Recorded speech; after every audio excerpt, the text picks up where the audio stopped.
সাবরুমে পুরাতন টাউন হলে সিপিআইএম এর 14তম সাবরুম বিভাগীয় সম্মেলন অনুষ্ঠিত হয়। সম্মেলনের উদ্বোধন করেন রাজ্য কমিটির সম্পাদক জিতেন চৌধুরী। 14টি লোকাল কমিটি থেকে 2 শতাধিক সদস্য সম্মেলনে উপস্থিত থেকে পার্টির কাজকর্ম, সমস্যা ও আগামী দিনের দলের কার্যক্রম নিয়ে বিশ্লেষণ হয়। রাজ্য কমিটির সম্পাদক জিতেন চৌধুরী, কমিটির সদস্য সুদন দাস, দক্ষিণ জেলার কমিটির সম্পাদক বাসুদেব মজুমদার আলোচনা করেন।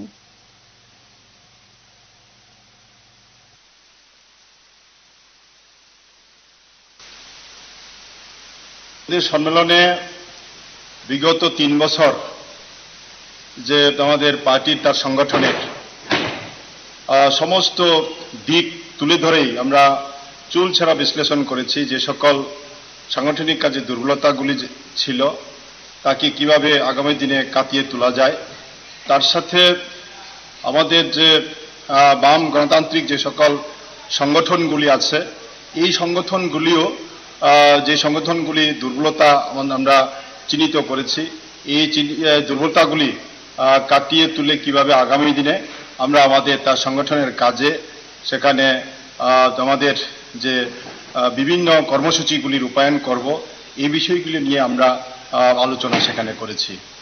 অন্যদিকে বর্তমান যে রাজ্যে তার সরকার দুর্বলতাগুলি আমরা ইতিমধ্যে চিহ্নিত করেছি। জুড়ে থাকে বাঁধন আপনার চেয়েও আপন, জুড়ে থাকে বাঁধন আপনার চেয়েও আপন, আপনার চেয়েও আপন। স্বর্ণ